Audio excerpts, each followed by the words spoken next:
আসসালামু আলাইকুম viewers, welcome back to my channel cooking baking. কেমন আছেন আপনারা সবাই? আশা করছি সবাই ভালো আছেন। আমি আল্লাহর রহমতে আপনাদের সবার দয়ায় ভালো আছি।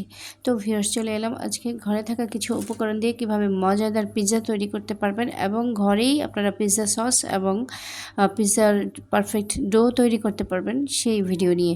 তো আমি এখানে কিভাবে কি করেছি সেটি আপনারা নিশ্চয়ই দেখতে পাচ্ছেন। বাকিটা আমি ডেসক্রিপশন বক্সে লিখে দিব, কারণ ছোট্ট ভিডিওতে সব কিছু সুন্দরভাবে গুছিয়ে বলা যায় না। আর যদি ডিটেলসে বলতে যাই তখন আপনাদের সমস্যা হয়ে যায় যে ভিডিও কেন এত বড়। তো তাই এই জন্য আমি করলাম, ভিডিওতে খুব বেশি না বলে ডিসক্রিপশন বক্সেই সব কিছু আপনাদের জন্য ডিটেলস লিখে দিব। আর এই তো দেখতে পাচ্ছেন আমি সুন্দর করে পিৎজার ডোটা তৈরি করে এখন সসও তৈরি করে নিলাম।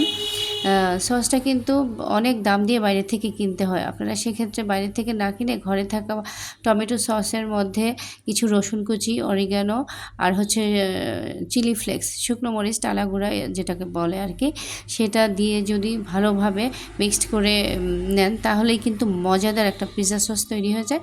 তো এইভাবে আপনারা ঘরে তৈরি করবেন আর অনেক দিন রেখে খেতে পারবেন। আর এই তো দেখছেন আমি অনেকক্ষণ রেখে দেওয়ার পর আমার এটা সুন্দরভাবে রাইজ হয়ে গেছে। এখন আমি এটা এই তো রুটির আকার দিয়ে ছুরি দিয়ে একটু কেচে নিয়েছি, আপনারা কাঁটা চামচ দিয়েও কেচে নিতে পারেন। তারপর পিৎজা সসটা ছড়িয়ে দিয়ে এরপর যার যেরকম পছন্দ সেভাবে আসলে পিৎজার টপিংসটা দিলেই হবে। এই তো এখানে যে খাবে এটা তার শুধুই মাংস দিয়ে পছন্দ, সেজন্য মাংস দিয়েছি, আর বাকিগুলোতে আমি অন্যান্য টপিংস দিয়ে দিয়েছি। তো আপনাদের ঘরে যা থাকে আসলে সেটা দিয়ে কিভাবে মজাদার পিৎজা তৈরি করতে পারবেন সেটার চেষ্টা করাই উচিত।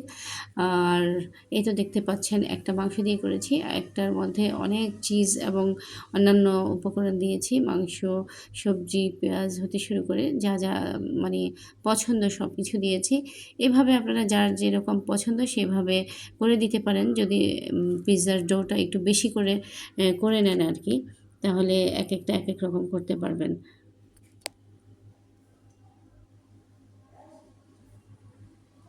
এই যে এখানে আমার 2-3 রকমের পিৎজা আমি তৈরি করেছিলাম। তো এই তো আমার আজকে আমি কিভাবে ডো তৈরি করলাম এবং পিৎজার সসটা তো আমি বলেই দিলাম, সেগুলো আমি ডিসক্রিপশন বক্সে লিখে দিব।